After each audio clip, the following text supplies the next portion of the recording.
Buenos días a todos. Yo soy el doctor Juan Fernando Mancilla y hoy les presentaré mi trabajo en colaboración con la doctora Sara Estrada Villalta, el cual trata acerca de los retos éticos de la inteligencia artificial y ética de datos en Latinoamérica. Empezaremos dando una pequeña definición y exploraremos las limitaciones de la inteligencia artificial en el contexto de este estudio, y luego terminaremos con las consideraciones éticas.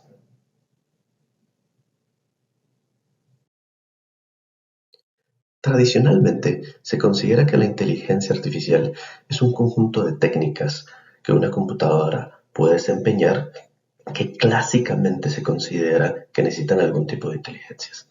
Estas encompasan temas de algoritmos, estadísticas y ciencia cognitiva, y tiene aplicaciones varias como visión por computadora, procesamiento de lenguaje natural, automatización, predicción, teoría de control, entre otros.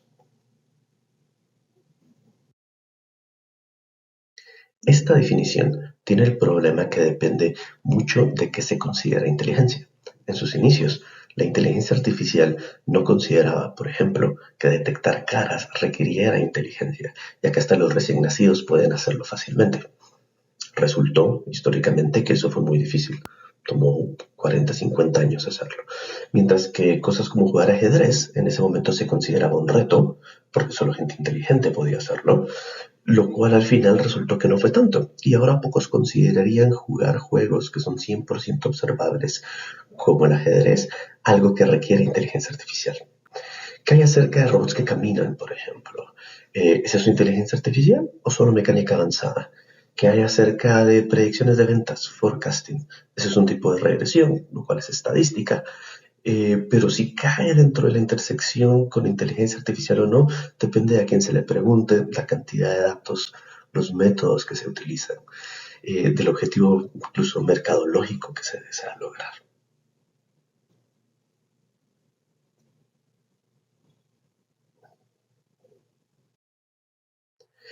Actualmente, por lo tanto, se está proponiendo una mejor definición en el aspecto académico, acentuando los temas de adaptabilidad, interacción y economía, incluyendo todo lo que se tenía antes. Pero lo más importante a aclarar es que la inteligencia artificial es un sistema sociotécnico. Es decir, lo que se considera inteligencia es algo contextual que depende del entorno y de la sociedad donde esta tecnología existe y se desenvuelve. En este sentido, los problemas éticos vienen de las oposiciones del que los llamados sistemas inteligentes hacen cuando utilizan los datos generados en ese contexto social, y de nuestro especial interés cuando estos datos han sido generados en sociedades y culturas ajenas a donde los modelos y tecnologías de inteligencia artificial serán aplicados, ya que, como iremos viendo en esta presentación, uno de los temas es que los países en Latinoamérica son esencialmente consumidores de esta tecnología. En particular, consideraremos tres retos: la relación entre la sociedad y el bienestar psicosocial de la tecnología, las cosas que no se pueden hacer con esta tecnología, pero erróneamente se cree que sí, y las cosas que se pueden hacer, pero no deberían hacerse.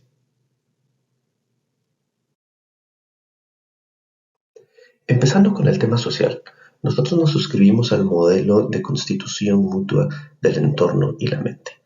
Este describe cómo el entorno y las influencias sociales proveen las herramientas que forman la mente, y al mismo tiempo la mente da forma al entorno a través de las acciones y decisiones que se toman. El mundo social no puede decirse que existe sin la acción humana, pero a la vez este mundo le da la forma a la mente y nos da las herramientas con las que nosotros podemos procesar esta información.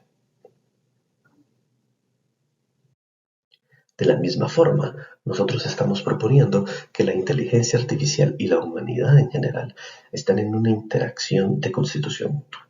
Sin humanos no existe la inteligencia artificial.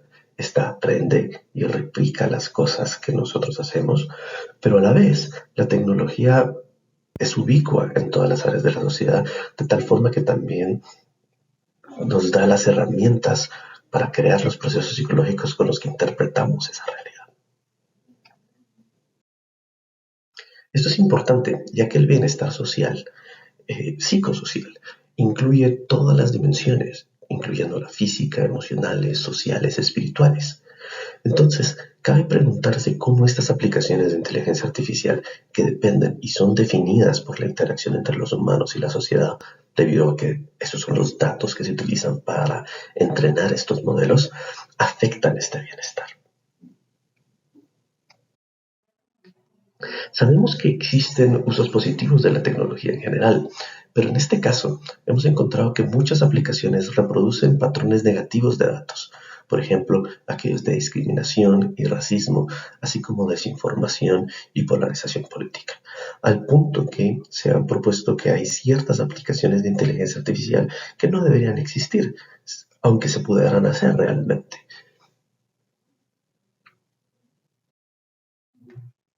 Pero para entender esto del por qué y cómo se dan estos problemas, primero debemos entender un poco en respecto de qué se puede hacer y qué no se puede hacer con la inteligencia artificial.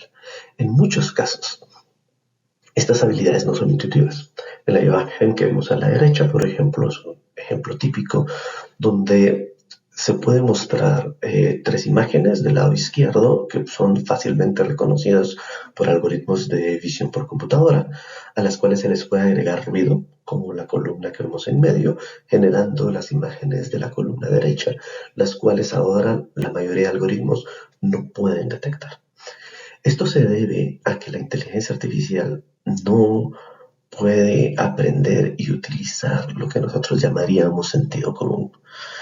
No funciona muy bien con pocos datos y en términos un poco técnicos no puede razonar y aprender al mismo tiempo. Básicamente lo que puede hacer es aprender a partir de muchos datos. Piensen, por ejemplo, correlación, hacer correlación entre imágenes y etiquetas, puede extrapolar probabilísticamente, pero esto limita sus aplicaciones y nosotros no podemos asumir que está haciendo lo correcto en cada ocasión. Si exploramos más a profundidad estas limitaciones, podemos identificar tres fuentes. Uno es lo que se le conoce como el espacio de resultados o hipótesis. Por ejemplo, si el sistema es capaz de representar resultados como una función lineal, como un conjunto de reglas, este no será capaz de correctamente aprender otro tipo de funciones. Estas son decisiones que se toman en el momento en que uno escoge el modelo a implementar. A su vez, los datos o instancias de aprendizaje también limitan los modelos, ya que estos solamente podrán aprender aquello que los datos muestran. Y finalmente, todos los algoritmos utilizan algún método de optimización y evaluación que limita la eficacia y aplicabilidad de estos modelos. Como ejemplo de estas limitaciones, tenemos el vaivén que famosamente la compañía Facebook tuvo hace algunos años respecto a utilizar algoritmos para automáticamente clasificar la relevancia de noticias.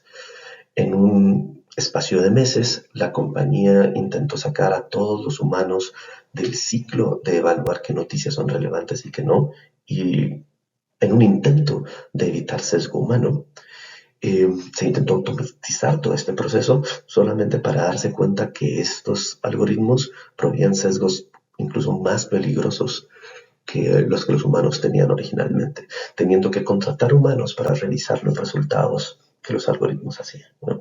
Este problema es común, este fue un ejemplo famoso de hace unos años, pero enfatiza la idea de cómo hay ciertas limitaciones que aún no podemos vencer y que tenemos que entender precisamente para evitar este tipo de problemas. Respecto a las cosas que no se deben hacer, aunque tal vez sean posibles, existen muchas aplicaciones que desde un principio están orientadas, ya sea de forma deliberada o no, a la clasificación de personas de forma injusta y poco ética. Como ejemplo, tenemos aplicaciones que se han utilizado para detectar comportamiento sospechoso o clasificar personas como probables criminales, en un claro reflejo de lo que la frenología fue hace más de 100 años.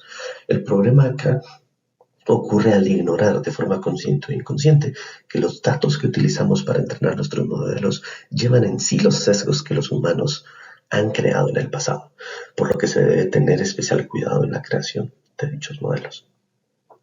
Estos ejemplos han ocurrido de forma global, internacional y han sido relativamente famosos. Sin embargo, nosotros queremos enfatizar algunos ejemplos a nivel nacional que hemos identificado como ciertos patrones a los que se le debe poner especial atención. Un tema común en estos ejemplos es nuestro rol como consumidores de esta tecnología y no como creadores. Utilizamos 3 casos para ejemplificar esto. El primero es donde encontramos una empresa grande a nivel internacional incluso, que decide contratar a una compañía extranjera para implementar un modelo el cual no había sido validado en población local, no se tenían objetivos claros de optimización a nivel local para estudiar los resultados y al final dicho proyecto tuvo que ser cancelado.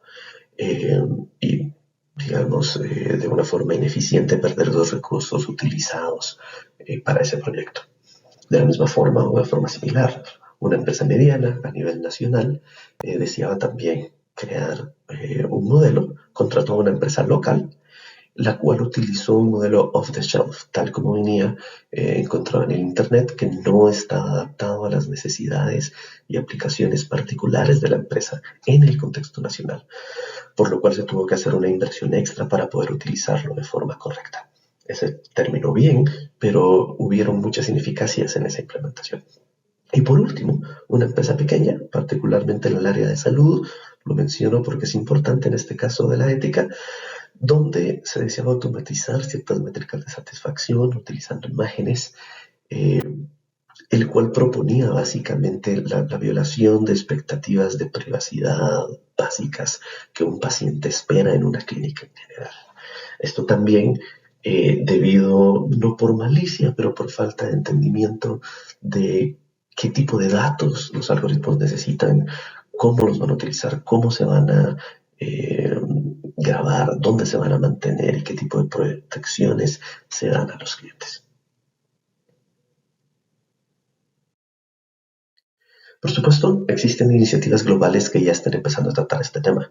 En particular, hacemos mención a la iniciativa de UNICEF, la cual aproximadamente hace un año publicó sus guías de cómo hacer aplicaciones de inteligencia artificial con los derechos de niños en mente, utilizando expertos de todas las regiones, Latinoamérica, África, Asia, Europa, Estados Unidos.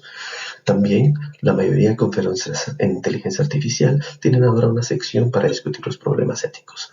Es decir, este es un tema que está agarrando la atención académica y es necesario que se haga más popular, particularmente para aquellos que producen este tipo de algoritmos. En nuestro contexto, nosotros proponemos que se deben hacer 3 cosas. Primero, debe haber más investigación e iniciativas multidisciplinarias. Lastimosamente, generalmente los creadores de estos modelos es gente técnica que no tiene mucho entrenamiento en este tipo de tema y es importante y valioso obtener la retroalimentación, particularmente de ciencias sociales, para crear aplicaciones que realmente mejoren este bienestar psicosocial. Segundo, es necesario que tengamos las consideraciones éticas de las aplicaciones desde el diseño de las aplicaciones y tecnologías y no sea algo que solo se agrega, sino que desde un principio estamos pensando cómo hacer aplicaciones que mejoren la calidad de vida. Y tercero, nosotros proponemos que exista algún tipo de reporte de impacto de inteligencia artificial. Este es un tema que estamos trabajando actualmente para ver cómo podría ser. Se puede pensar como un tipo de reporte de impacto ambiental, donde el objetivo es que todos los consumidores sepan cuál es el objetivo de una aplicación, cuáles son los posibles problemas, cuáles son los usos no esperados que tengamos, etcétera. ¿Qué tipos de proyecciones se tienen? En conclusión, es importante que entendamos que la inteligencia artificial nos hace mejores y más eficientes en aquellas cosas que nosotros sabemos hacer, lo cual incluye, por supuesto, ciertos sesgos perjudiciales. El objetivo de estos sistemas debe ser la promoción de mayor bienestar, por el cual es importante pensar en estos problemas desde el diseño de los mismos. Actualmente, las compañías se autorregulan y aunque esto puede funcionar en general, es necesario que haya una coordinación entre academia, industria y sector público para asegurarse que todos los derechos están protegidos y así tener un avance tecnológico en pro del bienestar de la sociedad. Quiero agradecer al Centro de Estudios de Informática Aplicada de la Universidad del Valle de Guatemala por su apoyo, al Departamento de Psicología de la misma institución y en particular a mi colega, la doctora Sara Estrada Virata, por su colaboración. Concluyo compartiendo la publicación de este análisis que fue publicado recientemente en el Journal de Digital Society el mes pasado. Muchas gracias.